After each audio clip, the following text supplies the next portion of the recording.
Number 5 on this list is the Sarsvin Gent haunted house. As is customary on our top haunted places lists, pretty much every country has one home that's deeply haunted, and this is Belgium's. Culture Trip says, near the Dutch border there was a haunted house so popular it attracted ghost hunters from all over Europe. Its fame became its downfall, and the owner had it demolished for safety reasons in 2011. After all, old crumbled walls and moldy wood are a health hazard if downtrodden by enthusiastic photographers and are sure to annoy the locals. Besides safety reasons, the owner had his sights set on selling the property with or without the house. According to local legends, a German soldier was electrocuted near the house during World War I and his ghost remains in the home. He was joined by 4 Canadian soldiers during World War II. Their tank hit a mine on the property. There are several unsettling tales about the house. Cell phones suddenly had no service, watches stopped ticking, doors slammed shut, and curious visitors captured strange mist on their cameras. Whatever the truth, we may never know. Since it was demolished, the haunted house of Sarsvin Gent has turned into a legend. Now, even though the house is no longer there, the ghosts are still said to be in the area. The land here is deeply haunted with our respective World War I and World War II spirits. I find it really interesting that this home, or the ruins of it, aren't even haunted by a Belgian soldier at all, but literally by the ghosts of soldiers from different countries. I know that they died in unsettling and unnatural ways, and usually that's enough to leave a spiritual presence, but maybe the fact that it wasn't their home country added to this as well. Maybe it's harder to rest in peace when you're on foreign soil, when your family and loved ones are thousands of kilometers away. This is honestly just a theory that I was coming up with as I was writing this, so please comment down below if you think it might have some legs. Also, it should go without saying, but don't go visit this spot if you're ever in Belgium. Number 4 on this list is La Roche Arden. We've already spoke about the haunted house. Well, another staple, especially for our European countries, is the haunted castle. The castle La Roche Arden is definitely one of Belgium's most haunted. Culture Trip writes, in the castle of La Roche Arden, there used to live a nobleman with a very beautiful daughter named Berthe. He figured the best way to get a son-in-law was to organize a tournament and give the winner Berthe's hand in marriage. The story doesn't actually mention what Berthe thought of all this. The Count of Montague participated fiercely, despite already being engaged to another woman, Countess Alix de Selm. He won every game, but near the end of the tournament, a mysterious small knight in black entered the contest. Said knight killed the Count and took Berthe to the bridal chamber. The next morning, the couple were found dead on the cliffs underneath the bridal chamber's window. The mysterious knight turned out to be Countess Alix de Selm, who had made a pact with the devil so she could kill her cheating fiancé and his wife-to-be. Ever since then, the Countess ghost haunts the castle. Well, that story honestly screams Shakespeare play to me if I've ever heard one. We got drama, betrayal, murder, it literally has everything. And usually when it has all of those elements, a ghost is left behind to haunt what remains. This story is no different, and the residents of this castle since then, plus any visitors who have come here, are constantly terrorized by the ghost of this countess. Apparently she doesn't hide her presence at all, but makes herself very known. She'll attack visitors and has even been reported as possessing people. Most of the time people make a full recovery from these possessions, but there have been reports where the trauma never goes away. Anyone who's willing to make a pact with the devil is certainly someone I want to stay away from, and being in ghost form makes that even worse. Number 3 on this list is the Sonian Forest. The Sonian Forest has a very strange phenomenon that occurs in it, which is locals believing it's haunted. Culture Trip says, Diogen is a strange fog that hovers in the Sonian Forest near Brussels. The fog has been described as greenish, but is also gray, orange, or white. What's consistent in the descriptions are small shadowy figures in the fog and the sound of laughing children. The name Diogen is a misspelling from the original name Diogen, which literally translates to the eyes. It's called the eyes because there's always something large in the fog that stares at you. There have been reports of the figures near the forest that dart in front of cars, and a bloody little handprint on the car window that leaves as soon as the fog is gone. A bloody little handprint. That is a big no thank you from me, guys. This sounds like something that has come directly out of a horror film and something that should be avoided at all costs. Nobody knows why this fog appears, but the general consensus is that some very powerful ghostly entity conjures it. Who this entity or entities is or why they reside in this forest is unknown, just that they're extremely powerful. Locals are also very scared of this spot, and it's become infamous for disappearances throughout the years. Unless you want to disappear in a greenish smoke, I'd avoid it at all costs. Number 2 on this list is the John McRae bunker. Ypres is a city full of history. You could almost say it's haunted by history. It's step into the quiet Essex Farm Cemetery by the canal to uncover a ghostly sight. The bunker is supposedly haunted by poet and physician John McRae. Many ghost hunters who come here claim to hear echoes of voices, gunshots from World War I, or even witness the ghost of John McRae and his friend Alex. The bunker is a memorial site in honor of John McRae's memory. He wrote the famous poem In Flanders Fields for friend and fellow soldier Alex Hemmler. Hemmler died on the battlefield, and McRae followed not long after, passing away from pneumonia. Some say that after hearing gunshots, you'll see flashes of Hemmler's ghost. Many European countries have at least one site that is haunted by the ghosts of soldiers, usually from World War I or World War II, and this bunker is Belgium's. It just so happens to be a very famous soldier though. Growing up in Canada and being Canadian, I've read and heard the poem In Flanders Fields many times. It honestly makes me really sad to hear this legend and know that John McRae's soul has yet to find peace and still clings to earth in what I can only imagine is a horrible purgatory state. If you do ever go to this place, then make sure to show some respect to him, his friend Alex, and all the other soldiers who lost their lives here. Maybe that's what his soul needs to finally pass on. And finally, number 1 on this list is the Crypts of Lahn. These crypts are very close to the royal crypts of Belgium, but have been dubbed far creepier and far more haunted. Crypts are usually pretty creepy to begin with. One of the most haunted spots in the world is the Paris catacombs after all. These get especially riddled with ghosts though after they've been abandoned for a long period of time. And that's exactly what went down at the Crypts of Lahn. For 30 years these crypts were completely forgotten about and abandoned, and those that were kept here just rotted away underground. 30 years later, a cemetery was built over top of this place and people started coming back. When they went down there again though, it wasn't how they remembered it. Creatures, dark beasts with red glowing eyes and an appetite for apparently only flesh live down there now. These underground crypts that stretch super far used to be only the home to the dead, but now they're also the home to these demon things. I personally see no appeal to going down to an ancient abandoned underground crypt anyways, but throw on some werewolf wannabes and this is definitely a spot that I'd avoid. In at number 5 we have Whispers Estate. The Whispers Estate was built around 1894, and between 1899 and 1901 is when Dr. George and Sarah White moved in. George was a successful physician and ran his practice from their home. The two adopted many orphaned children, and unfortunately several passed away in the house over the years. Some of the children they took in were troubled. Many of them passed away in the bedrooms and other areas of the home, and even some of Dr. White's patients have been said to have also passed while in the home. Dr. White practiced in the home for over 25 years, so it's probable but unknown how many over the years had passed in the home. In the early 2000s, the home underwent renovations and a lot of bizarre activity began. Many claim that lights would flicker on and off, footsteps would be heard stomping around on the second floor, and as time went on, the activity escalated.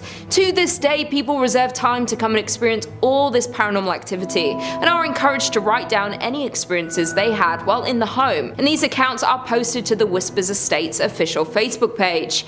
You can go through the page and find creepy photos people have taken that show demonic figures, ghost-like creatures, and even orbs. It's also pretty common for the guests to be scratched up by unseen fingernails or touched by an unseen hand. The estate earned the Whispers moniker after the numerous guests that experienced somebody whispering in their ear, somebody they couldn't see. Due to the amount of people who have passed at the home in its early days, it's like there are a number of different spirits that haunt the estate to this day. The Whispers Estate is known as the 4th most haunted house in the United States, but many who have visited believe it to be the most haunted house in the entire country. In at number 4 we have Rhodes Hotel.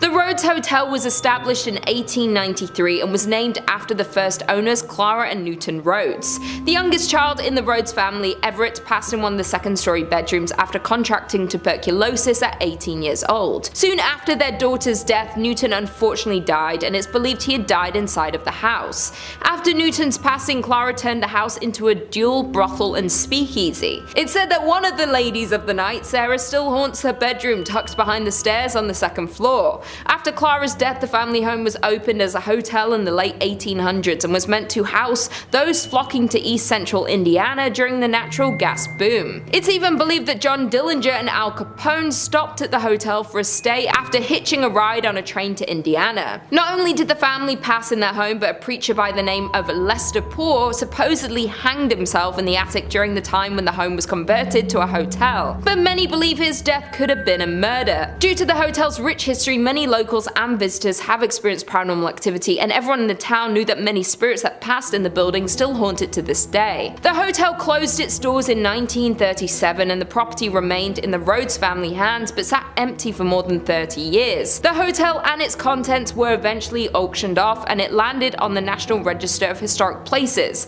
and the hotel saw 3 owners before the Haleys took it over for restoration. The Rhodes Hotel was purchased by Clint and Linda Haley in 1995, and they heard rumors about the haunting of the hotel, but this didn't faze them. They were more worried about the work they'd have to do to restore the home. The Haleys claim that they didn't encounter any paranormal activity, but many find that hard to believe. The hotel was up for sale again in 2017 when a man by the name of Couch took it over for his charity.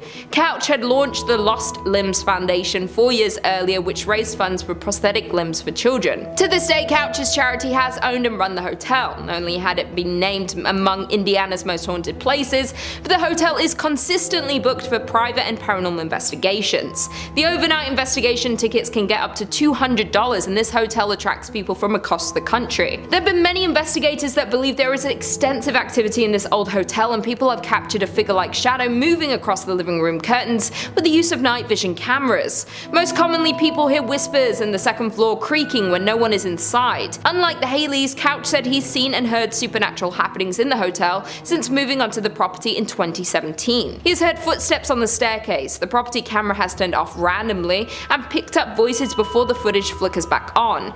Once, while hosting an investigation, Couch said he witnessed one of many Victorian dolls left behind from a previous owner jump off of its chair. In at number 3 we have Avon Bridge. The Avon Bridge is known to be haunted by almost every local living in the area. It is a massive trip-arch railroad trestle spinning a rural road over White Lick Creek. The bridge is a fascinating landmark in Hendricks County with lots of legends and history surrounding it, some more sinister than others. There are a few historical facts about the bridge that we do know. It was built in 1906 off County Road 625, was designed by W.M. Dunn, and is still used today. Many haunted stories surround this bridge and the area surrounding it. One story claims that a mother had been walking on the tracks and fell to her death. The mother's wailing could be heard when you drive under the bridge. It's common for many locals to honk when driving under the bridge in an effort to muffle her screams. Another story is that a drunk rail worker slipped during construction and was buried alive in the wet cement. The tale is that when a train goes over the bridge, people claim to still hear his moaning. Many locals say that if you go near the bridge at night, you will hear moaning and can see a ghostly figure of a ghost, or even 2 or 3 at a time. If you're traveling near the bridge on a hot summer day, you may be witness to the ghost tears streaming down the concrete.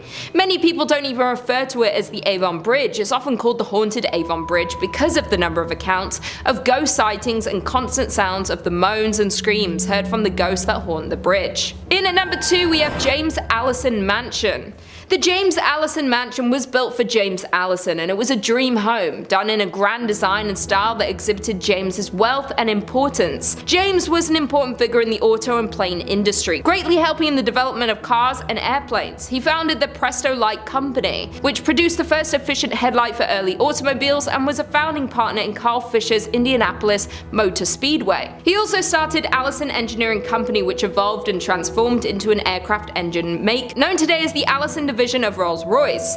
James purchased the 65-acre estate, and he and his wife Sarah built this glorious mansion, starting construction in 1911 and finishing in 1913. The massive home had an elevator, a billiard room, an indoor pool in the basement, a breakfast room, a library, a grand kitchen, and even pumped-in ice water. 15 years after the Allisons built their forever home, James then fell in love with his secretary, and he divorced his wife Sarah in 1928. Only a month later, James married this former employee, Lucille Musset. However, James contracted a fatal case of pneumonia and died shortly after marrying his second wife at the age of 56. In 1936, the estate went up for sale, and that same year it was bought by Sisters of St. Francis of Oldenburg. The former Allison home became a home for the college's library, administrative offices, classrooms, and sleeping quarters for the sisters. There have been many things seen and heard throughout the years since it became a college. There was a girl who had drowned in the pool in the basement, and James's untimely death in the home. Both people could be haunting this mansion to this day. It's said that people who pass through a sudden accident or a bout of illness,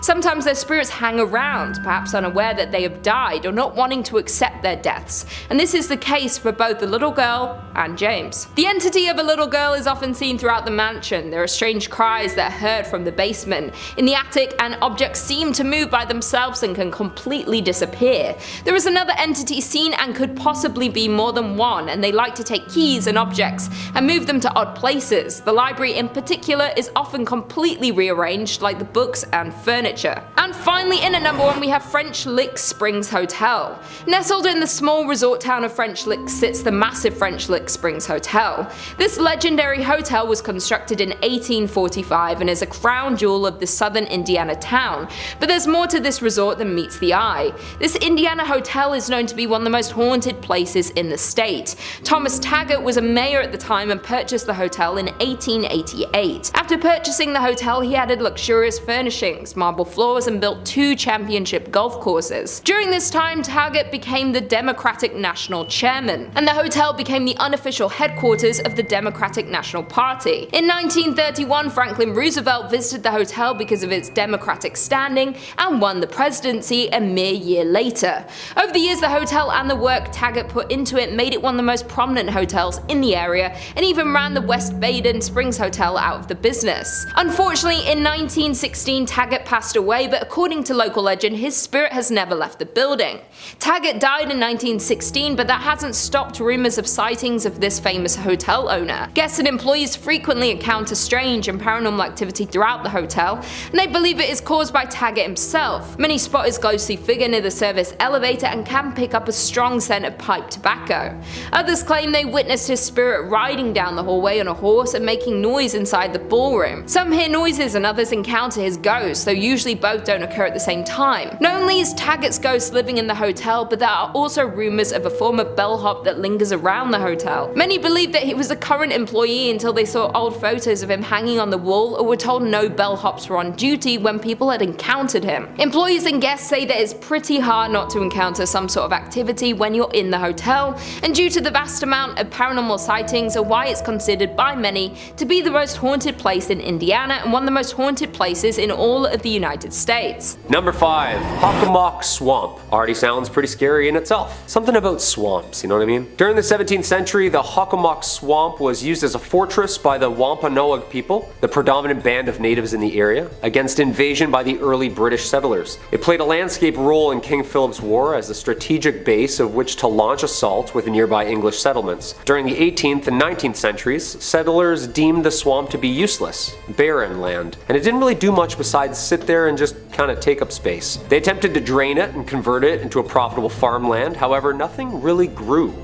The natives of the region placed a much higher value on the swamp, however, for centuries. The first people had relied on hunting food there, riddled with fauna, and the swamp had gained an important legend and folklore among them as being a place where many things meet. They named it Hockomock, the Algonquin term meaning place where spirits dwell, and that's exactly what people say they do. Dwell there. What makes this swamp so haunted is the different purposes it was used for. A cesspool for bones of the fallen. Some places are just more susceptible to violence and death over the years, and that reputation of spirits lingering is what's so heavy and cold about this location. Much of the swamp served a dual purpose as a sacred burial ground as well. The Hockomock is occasionally referred to as the home of the Hobomok. The Wampanoag people worshipped and feared Hobomok, the chief deity of death and disease. Hobomok, composed of human souls of the dead, was known to congregate in areas like the Hockomock Swamp. Thus the term and lore stuck. Yep, just a giant mud monster swallowing souls. Charming. There are many stories and legends that have become associated with this swamp and are even connected to the number 1 on my list. It remains a place of mystery and fear and apparently good frog catching. Number 4.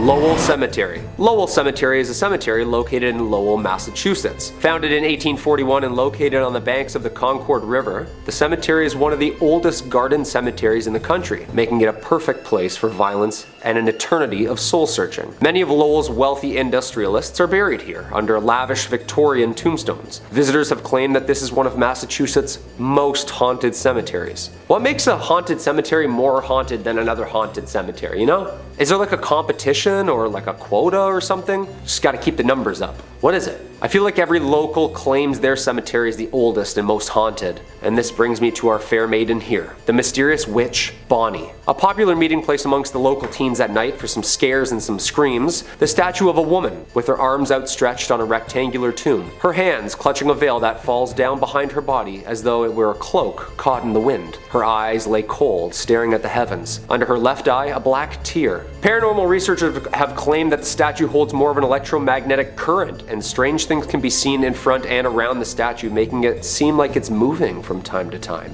Creepy. There is local lore that if you leave a coin or ribbon on the statue, then you'll get good luck, and in return, if you steal or take the items from the statue, the haunting whispers of bad karma will follow. Although research shows that this gravesite holds no actual sinister history, the ghostly sightings surrounding it are a hotspot within the cemetery. I bet at night under the moonlight this woman could be very terrifying. Number 3. Boston Common. Most common fact about the Common, one of the most haunted places in Boston. That rhymed really weird, didn't it? If you're out for a walk and feel the need to brush up on your American history, then you can be sure to either see the ladies by the trees or the patriot men rushing the battlefront. Well, what's left behind from them at least. The Boston Common had a multi-purpose identity through the centuries. Originally as a farm, and then trading grounds for the British and American military, the Common was used as a camp during the American Revolutionary War. 20 minutes to load these old muskets and a lot of people dying. It was also used for public hangings up until 1817, most of which were from the large oaks, which were eventually all replaced with gallows in 1769. These grounds held weight during the witch trials and made a perfect open concept park that a spectacle could be enjoyed at. These people were sick.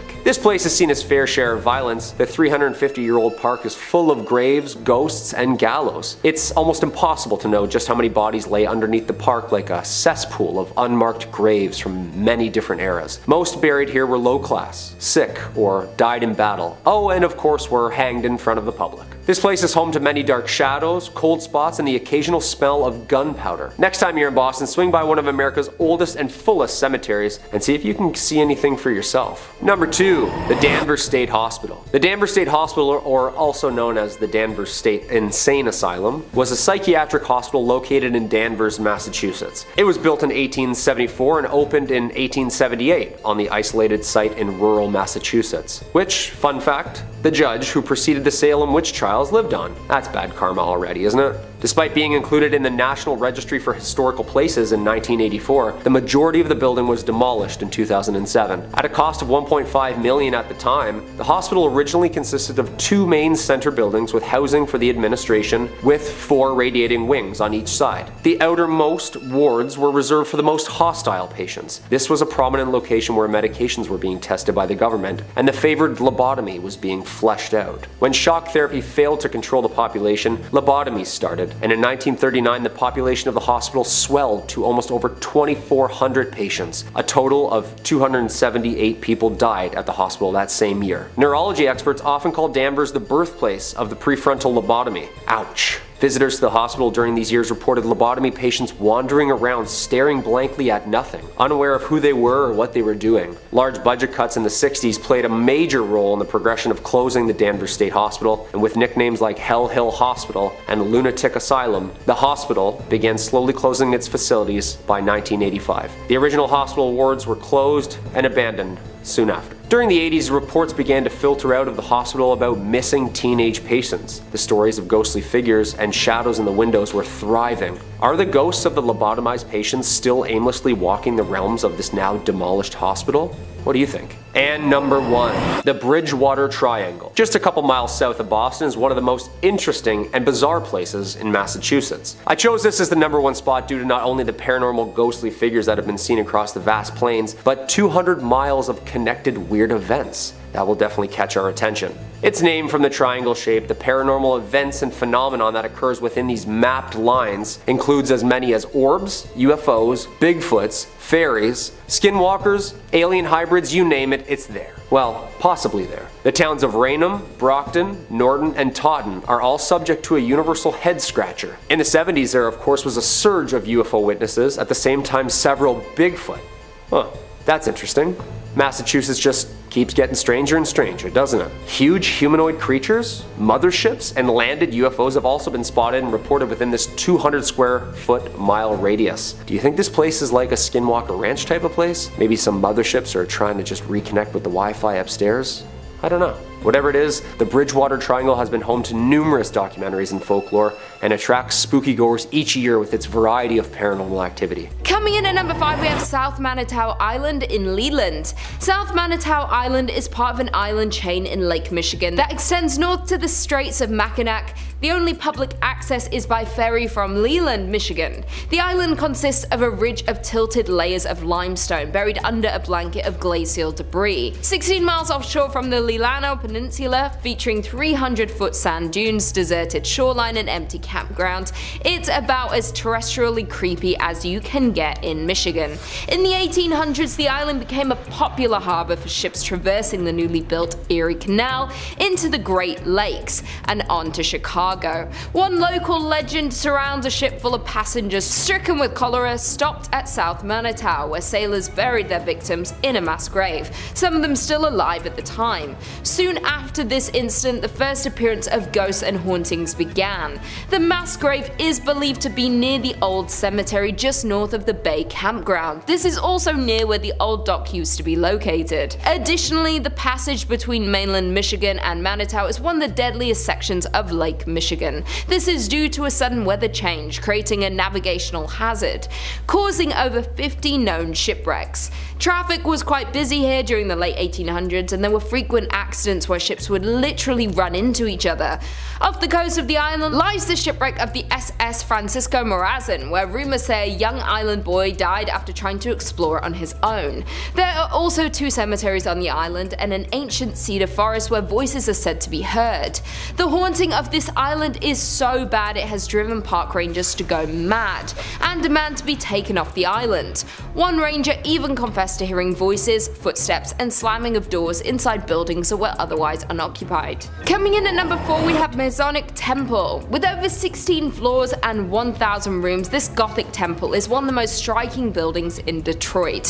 Furthermore, this is the largest Masonic temple in the world. According to rumors, there are hidden passageways, rooms, and staircases, so be careful as you might get lost quite quickly within the walls of this temple. The most famous urban myth associated with the temple is that of the architect George D. Mason. Legend has it that Mason went bankrupt funding the construction of the temple. He was going through financial difficulties and was very close to foreclosure.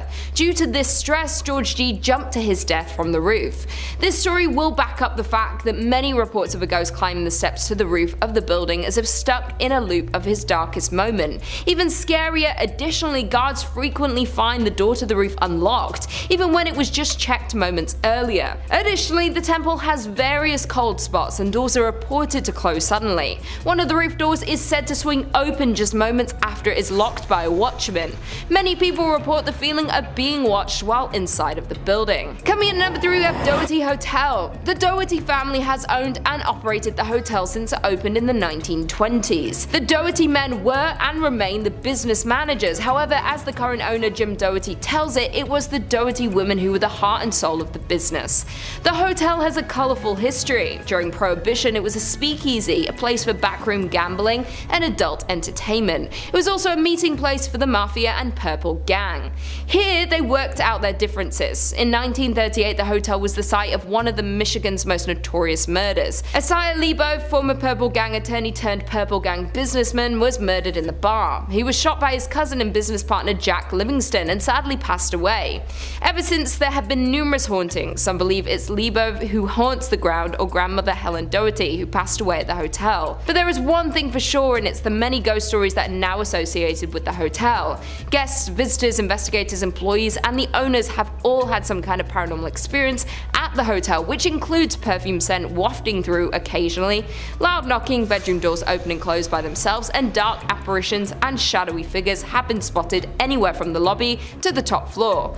Also, the spirits of other murder victims roam the halls, lobbies, and rooms. While some can be seen, others prefer to just make noise. Coming in at number 2, we have Michigan's first state prison. Established in 1838, Michigan's first state prison remained in operation through 1934. The prison served as the nucleus for the city as it spanned some 20 acres. Over the years, it relocated and at one point became the largest walled prison in the world with around 6,000 inmates. In 1952, in response to poor medical care, brutality from the guards and bad food, 2 maximum security prisoners took hold of a guard and used his keys to release other inmates.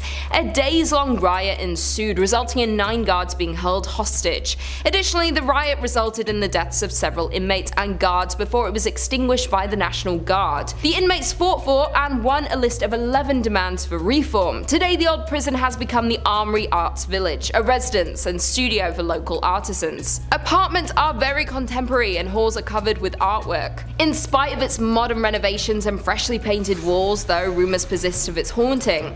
Visitors, workers, and artists of the space claim some prisoners and guards still haunt their former home. Residual sounds of riots are also frequently reported due to the prison's history of such occurrences. Judy Krasnow, an employee at the renovated Arts Village, hosts daytime historic tours of the prison, so a visitor can see the hauntings for themselves. She is also a resident of the prison and lives on site. She has confessed she believes her apartment, which was once a series of prison cells, has ghosts. Furthermore, Judy is not the only resident who believes that. Even though the upper floors have undergone renovations, the underground section that held solitary confinement remains structurally intact. Although cells have been removed, there is intensity in this area that cannot be denied. And finally, in at number 1, we have the Whitney Restaurant. Located on Woodward Avenue, Restaurant Whitney was the former mansion home of David Whitney.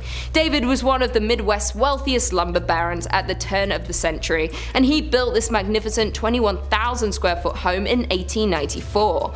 The mansion was restored in the mid-1980s, and since then, reports of unexplained paranormal activities have been reported, such as shadow figures have been seen on the second floor, disembodied voices have been heard, and other strange phenomena have occurred. It is known that the mansion is haunted by Whitney and his first wife Flora.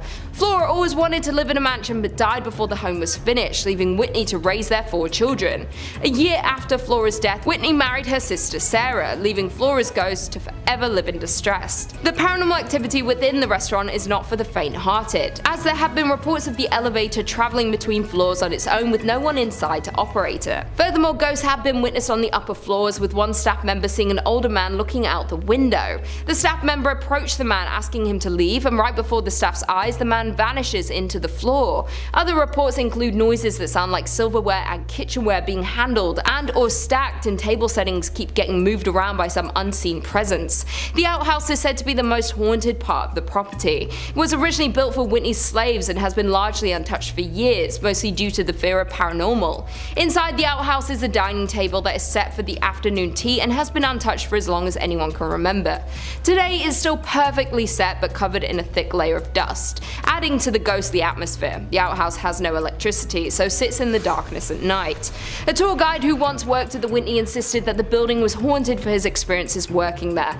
The worker claims a group of dolls vanished from a room inside the building. Also, the worker has reported hearing his name being called from an empty area of the building. The Whitney Mansion is an elegant and beautiful property but has high body counts, a haunting history, and plenty of supernatural sightings still happening today.